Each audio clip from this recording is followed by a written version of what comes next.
Hello, everybody, and thanks a lot for coming tonight to my free workshop, which is on password security.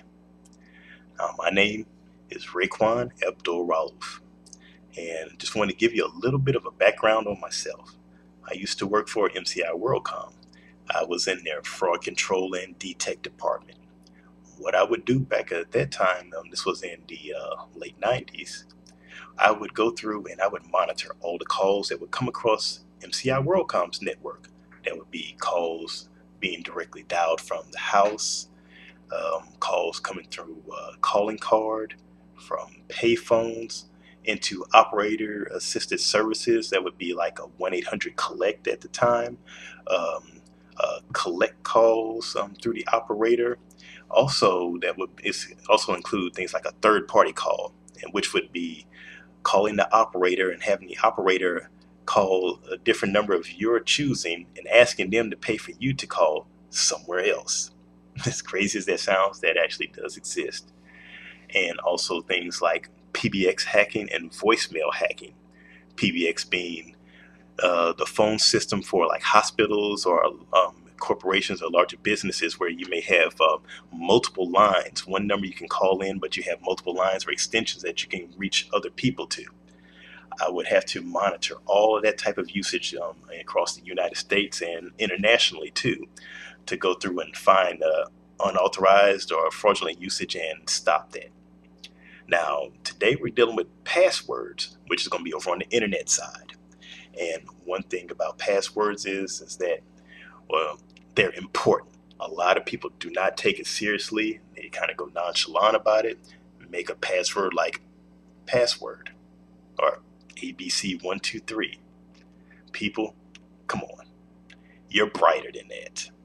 And having a weak password like that or no password at all, especially on, like, let's say your own home network, can cost you dearly.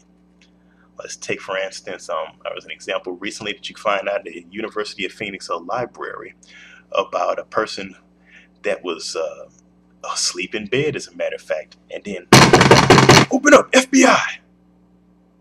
You don't want to be that guy.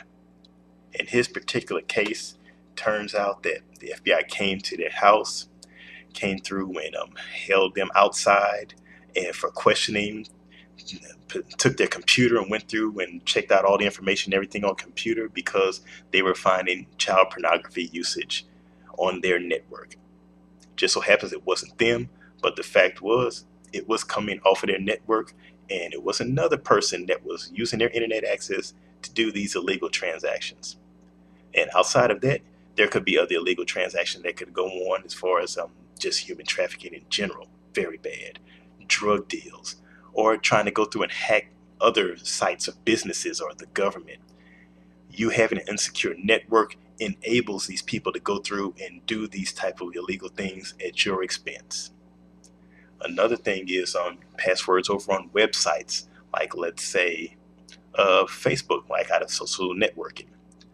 You don't want to have a very simple password on there, because just imagine how long it would take to try and go back and prove to other people that this wasn't me that did this. Somebody else hacked into my account. They were acting like they were me. They were imposters. All the stuff that they typed up, it wasn't true. That doesn't fly too well with everybody. Another thing is banks. If you're an online banker, like a lot of people, you don't want anybody to go through and have access to your bank account, because more than likely they're just not going to go through and deposit you money. They're coming for withdrawals. That's what criminals do. So I don't have to say much about, you don't want unauthorized usage in your bank.